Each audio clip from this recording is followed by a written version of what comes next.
Hello everyone. So today we are going to talk about chapter number 30, that is economic instability. This chapter is basically comprised of three sections. The section number 1 that we are going to do is business cycle. The second section is of inflation, and the third section is of unemployment. So I will try to cover these two sections today. One is business cycle, and second is inflation. So what a business cycle is? Business cycle is basically gives you a trend about change in your real GDP, and if our economy goes in a smooth way, we expect that its real GDP is going to increase either slowly, but with the passage of time it keeps on increasing. But in real life there are different changes that keeps on happening. There are different fluctuations or problems that any economy that keeps on facing. So what those problems or those phases in true terms, what those phases can be? So there can be 4 phases faced by any economy. So if I draw this in the form of a graph, this is called peak, that is also known as boom.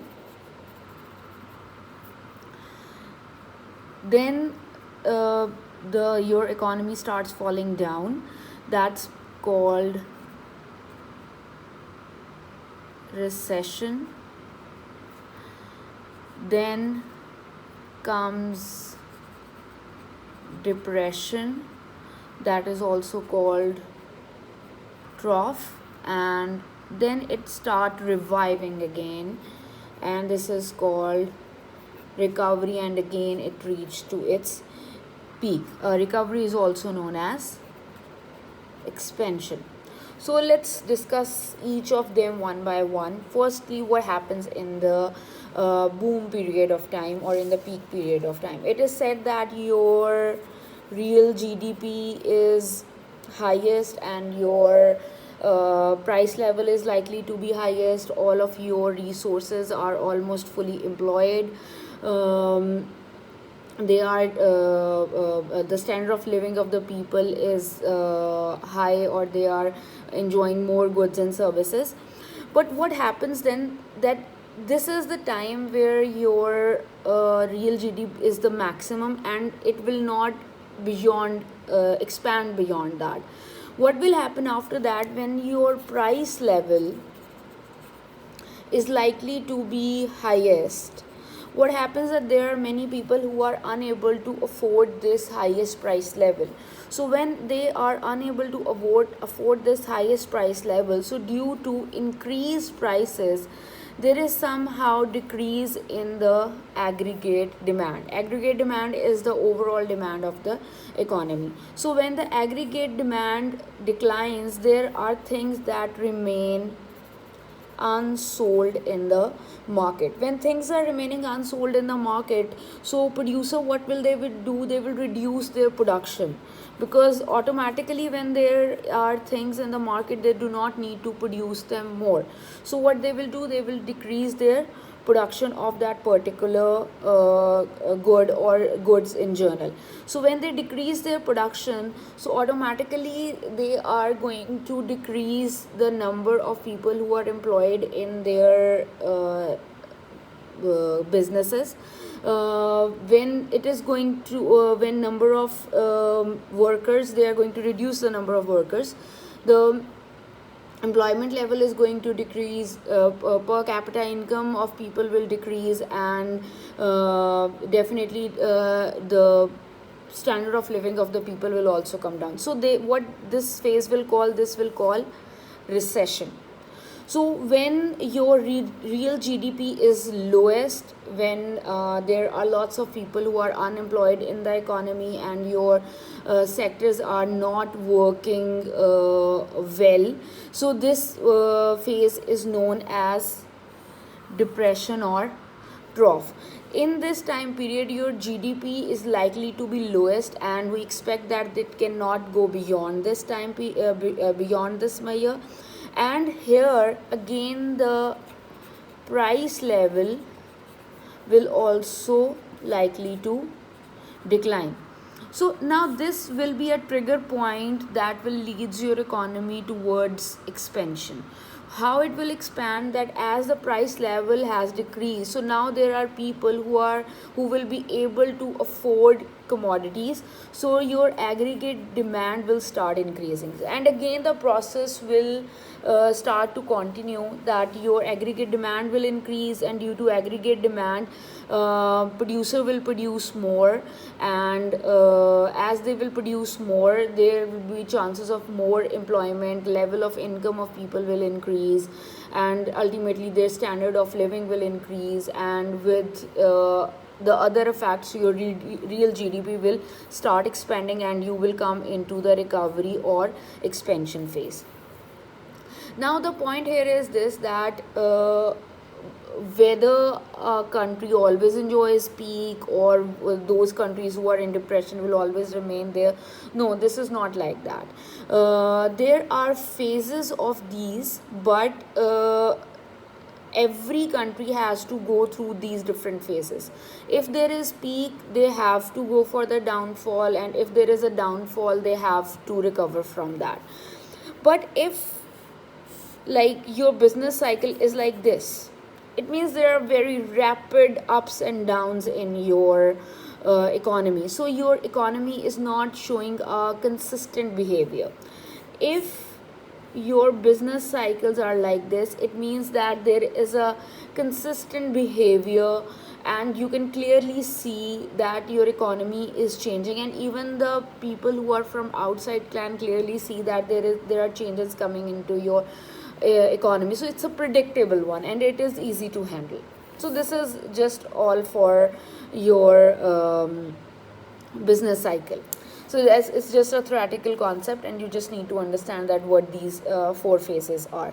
The more detail is in your book as compared to the slides available.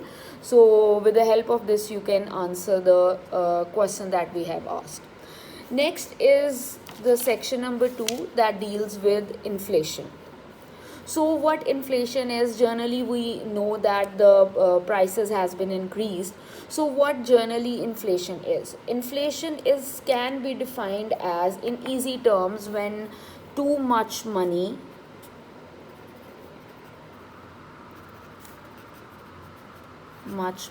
chases too few goods. Like you are going into the market with lots of money in your hand, and when you are coming back there are very few items that you have purchased. So in more elaborated terms, what we say, that consistent and persistent increase in the general price level is called inflation. So now there are few terms that are very important. First, let me talk about general price level. It means increase in the price of one or two goods is not inflation. When generally overall the price of every commodity increases, or almost all the commodities increases, that is what we call inflation. Then there is consistency and persistent increase, like continuous change. Consistent means that it is changing continuously. Like it is not like that today the price is 5, like for example if I say 10, then it becomes 50, and then it becomes 5. So this is not a continuous change. Persistent change means that the change will pertain, the change will remain there for a certain period of time. So consistent and persistent increase in the general level of prices is called inflation. Now here is the question, that how can we calculate inflation? To calculate inflation, what you need is, you need CPI, that is Consumer Price Index. You can easily the how to calculate Consumer Price Index is mentioned in your slide, so you can see it from there. So I'm just going to take the end values and I'm going to tell you how we are going to calculate inflation. So what you need is you need CPI of a current year for which you want to calculate inflation, and you need to consider 1 year as your base year. So I'm taking 2 years. I'm taking as 2010, and let's consider 2018. So I say that in 2010 my CPI was 200, and in 2018 my CPI was let's say 230. So what can be the formula? So this is, I can say it that this is my current year and this is my base year. So it will be current year CPI. So again, these are the CPI values minus base year CPI divided by base year CPI multiplied by 100. So I have current year CPI, that is 230. I have base year CPI, that is 200, divided by again base year CPI, that is 200, multiplied by 100. So that is 30 divided by 200 multiplied by 100. So 30 divided by 2, that is 15. So 15% is my rate of inflation. This is how you are going to calculate your rate of inflation. Alright, so what are now different sources of inflation? How inflation is created? So there are four sources of inflation. One is demand pull inflation. Second is cost push inflation. Third is wage price spiral. And last is excessive money supply. So what happens in all these four? First is demand pull inflation. What happens in demand pull inflation? We say that demand of overall sectors in your economy increases. Now what those sectors are? There are consumer sector, there is manufacturing sector, there is government sector. So when the demand of all these sectors increase, aggregate demand increases. So that's what we call demand pull inflation. This is further explained with the help of a graph in your slides. Cost push inflation, when the cost of production increases, like energy prices increases, the labor unions ask you to increase their wages. So when you are producing a commodity into expensive rate, definitely you are going to sell it on a higher prices in the market as well. So this is called cost push inflation. Then comes wage price spiral. Wage price spiral means that people, you cannot put responsibility of increased prices on one person. It is basically the overall phenomena. For example, if we as laborers start asking from the companies to increase our wages, so as the wages will increase, what will happen, that it will increase the cost of production, and as the cost of production will increase, ultimately they have to increase the prices. Again, what I have said, that they have to increase the like if there is cost push inflation, so when the cost of production increases, what they have to do, they will sell you on an expensive rate. So similarly, if the prices, again, if their prices are increasing because of cost of production or any other reason, so when the price increase, our affordability of commodities comes down, again we will start demanding more wages, and more wages leads towards increase cost of production. So this is a circle that keeps on going. Last is excessive money supply. What excessive money supply is? Excessive money supply can simply be defined as if your money supply is greater than, or money supply grows faster than your real GDP, it will create inflation in your economy. So whenever your money supply is increasing more than your real GDP, it means the money that has been coming into the market is not with the proper ways or through the proper channels through which they should be indexed into the market. It means you are printing money without keeping anything in reserve, or you are just printing money and putting it into the market, and it is not coming into market with any productive purpose or with any productive sources. So you are artificially inducing money in your market. So that's why your money supply will increase more than the increase in your real GDP. That will also leads towards inflation. So now what you can do is you can simply see that these are the slides that are available. So you can simply go through these slides. This is economic instability. The page numbers are mentioned. That is from 352 to 375. This is inflation. So this is the table that tells you how to calculate CPI, and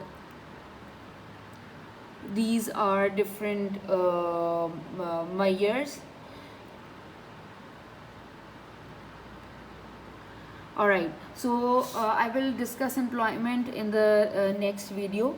So unemployment in the next video. So similarly, what you can do is this video will help you to solve question number 8, that is this, and the question number 9. So to fill out these blanks, you need to go through the books, so you can get to know each point, that what is happening actually in each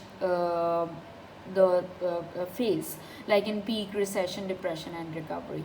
So if you have any further question, please feel free to ask. Thank you so much.